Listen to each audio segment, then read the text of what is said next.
Thaici Deputy President Rigathi Gachagua kuria US na kuria US of course ni amakitie andu na njira imwe nene muno, but equally onake ni amakite na njira imwe nene muno because ni gukoretwo na maundu maingi muno mara happen actually. Thaici niguo it has sink in me that right now the world is a global village. Ntoiguaga uru muno riria toigua Rigathi Gachagua ni arathi mieri iri US, but right now it feels like ario Kenya. What is doing in the US inatupata huko real time. And now heodo amaketi ado na njira imwe muno, the big number of people turning up to hear from Rigathi Gachagua kuma riria tonire Gemi, kuma riria tonire ado mamwetereire kuria airport, and all those uhoro ucio ni wamakiri ado na njira imwe muno. And I'm sure some of the people in KK didn't expect that. Another thing is security. Rigathi Gachagua is enjoying massive security in the US. Gariria shiramufuata, the convoy, the security personnel, and all that. Nyodo uramakia a Kenya na njira imwe muno, and muno the political class KK. Ni mararigo, who is really funding Gachagua's US tour and for what purpose? But now, ona Gachagua ona Kenya makite na njira imwe muno. Recently nerari kuria Maryland. Maryland nerajemanire na mo Gen Z. Hi everybody. Hi truthful man. Hi cousins. My name is Valentine Gethai, Wanjiro Gethai. I'm here for representing the 625 movement, so June 25th movement. We are a number of us. Some of us are here, some of us are still coming, and we are Gen Zs. And Mheshimiwa, we are here to tell you the truth. And if we don't tell you the truth as Gen Zs, we are doomed to fail and Kasongo will be back in power. And that is the truth. We have many questions, but because of time, I won't address the questions. I'll just stick to the point.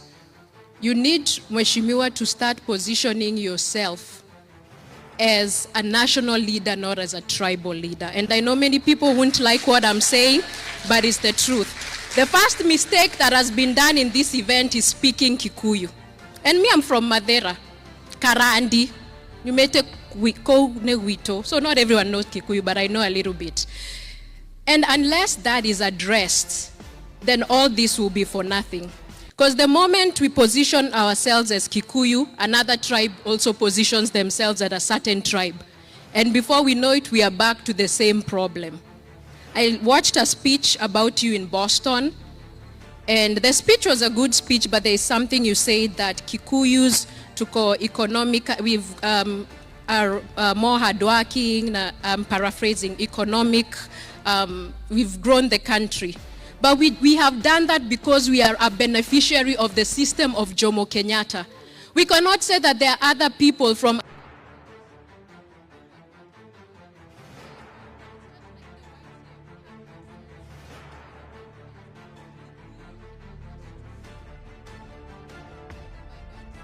I will not be telling Mheshimiwa the truth. We want Kasongo to go, but we have to say the truth.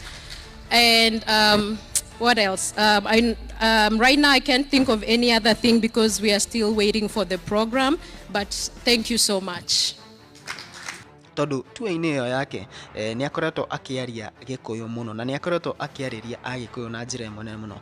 As you all know that kou diaspora kana kou US, it's not like a place where you can say goko ni Agikuyu mari. You know, sema hapa hivi ni Wakikuyu tu wako, so you will speak Kikuyu. I'm assuming that those meetings zilikuwa mixed na what have you. And Nekoreto ake face a lot of criticism. Tondu kurerekana ati Tonira confirm Rigathi Gachagua is a tribal leader because at that situation you would expect him to speak in English or Kiswahili. Lugha inaeleweka na kila mtu.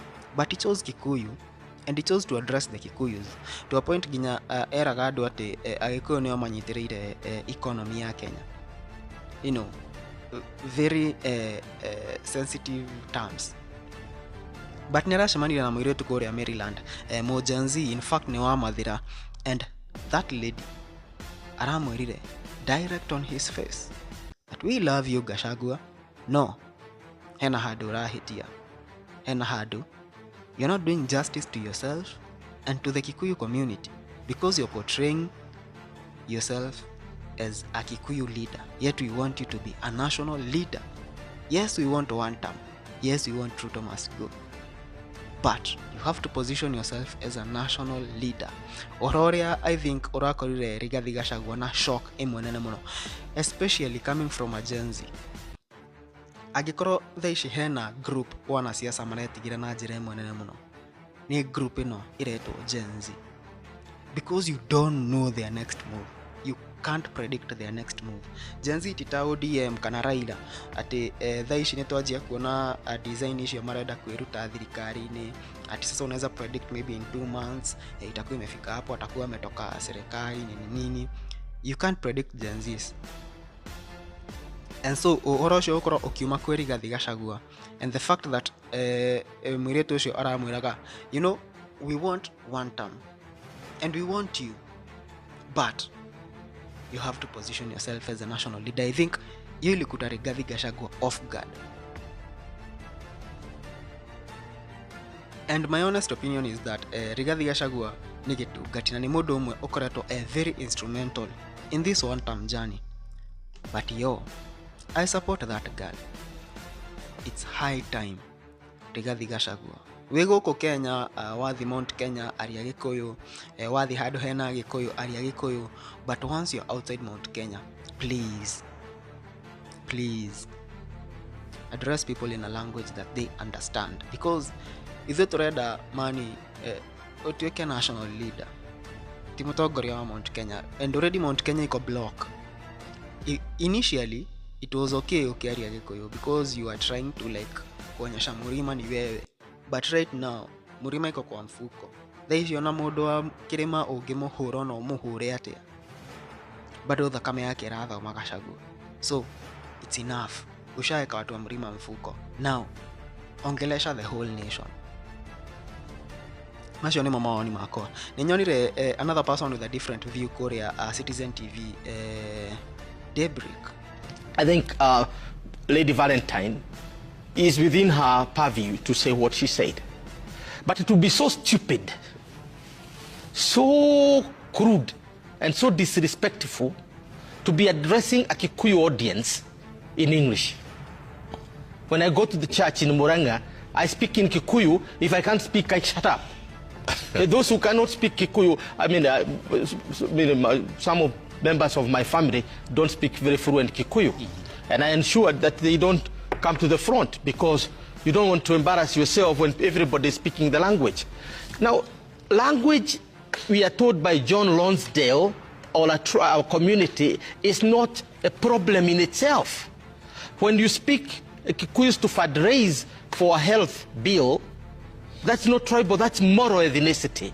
It is when you mobilize as a tribe to fight others. But what happens when you are mobilizing to fight against, to repulse, or to kind of protect yourself against an offensive? In 2022, nobody called Kikuyus tribes. They added the numbers. 47% of President William Ruto's vote came from Mount Kenya, including my mother, who I fought with because I was in Azimio. Tall. Yeah. I was in Azimio, and she even refused to ride in my car so that she can wake up in the morning at 97 to go and vote for Ruto. Was she tribal? Nonsense. Anyway guys, macio no maoni makwa. Ndiyo maoni mako megi uhoro uyu. You can comment down there and tell us what you think about this story.